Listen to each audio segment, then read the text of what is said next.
Hey, every year at the end of the year in December, I like to go through some things that I've learned over the years or over the year. I'm not going to give away everything that I've learned, but some things, I'm actually going to share some really personal things I've learned this year. And that's to expect the unknown. 2020, I went into it really excited. I had so many plans, just like all of you probably did too. So many plans, so many things that were just perfectly worked out. If I couldn't have tried any harder. I was going to go to Vegas in, I think it was April, and I had every moment, every concert I ever wanted to go to, every show I ever wanted to go to, I had tickets for in hand and ready to go. And then that didn't happen. And then I had plans for the summer, and then that didn't happen, and so forth. So, I mean, and also when you go to the grocery store and you're expecting to buy toilet paper or groceries or meat when you need it, and it's not there. So something I've learned is to expect the unknown this year. And I'm going to dive in a little bit, 4 things on dealing with the unknown. 4 things with dealing with the unknown. And the first thing is prepare for the unknown by taking care of yourself. And I'm going to be very personal, very transparent here that by taking care of myself, it's opened more doors. For example, my job is very taxing mentally and emotionally and sometimes physically. And I love my job. You all know that. If you're on my page, you know I love my job. But in order to do my job well and to build rapport and really close relationships with vulnerable storytelling and all of this stuff, I have to be emotionally available. I have to be mentally available to help that person deal with what's going on and their food and the science behind all of that. And I love that.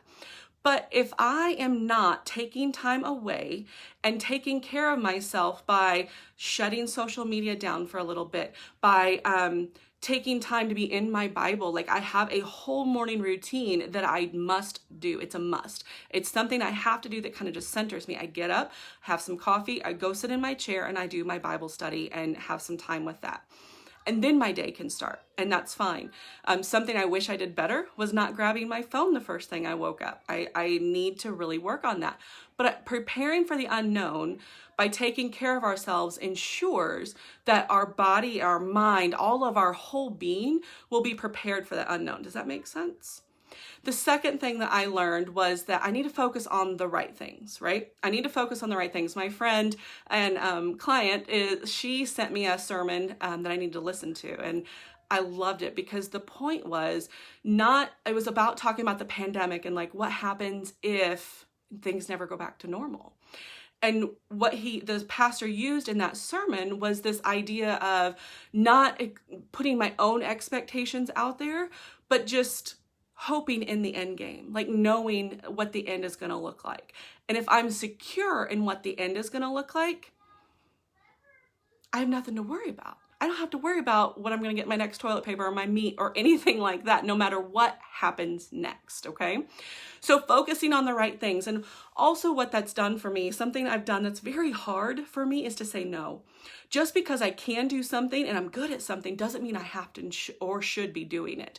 So I have stepped away and said no to people, to groups, to offerings of doing things that are good and they would, make me look good. They would make things be really good and could help other people.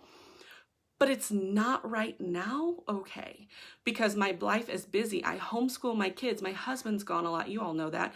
I'm in school. My husband's in school. Like it's just I have a full client load and I've got more people coming, and saying no to people and things that may be good and just not good right now. That's something that I've really, really practiced a lot in 2020.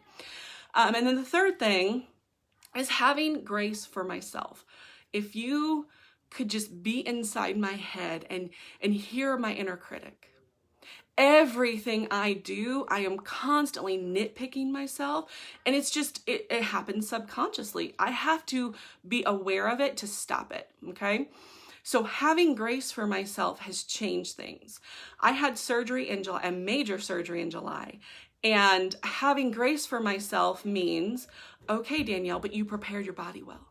Okay, Danielle, but you can get back there, and you will if you keep doing the little consistent things that may be boring and no one cares about. No one cares that you're doing physical therapy every day, but you share it on social media sometimes. All of that. Showing or having grace for myself is accepting the reality of what is, not what could be, not what should be, not what was.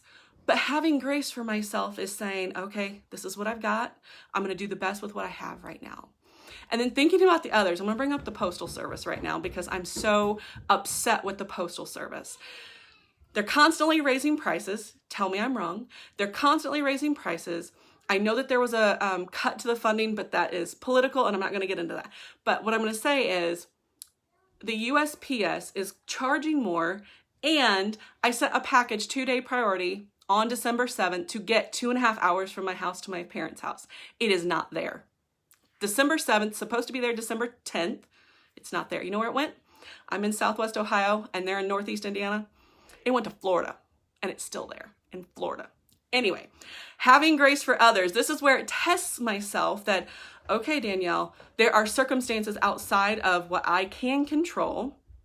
It is what it is. That meme going around with the USPS is totally right. Like, when you give it to the USPS, it's in God's hands now. That's the truth of everything. Not just that stupid package I want to get to my parents' house. It is everything. The only thing I can control are the things I let in my mind, my mouth, my eyes, all of that. What I do with my body, all of that. The way I respond, the way I react, my time management skills. Those are the things I can control. I can't control other systems. I can't control other people. But you know what?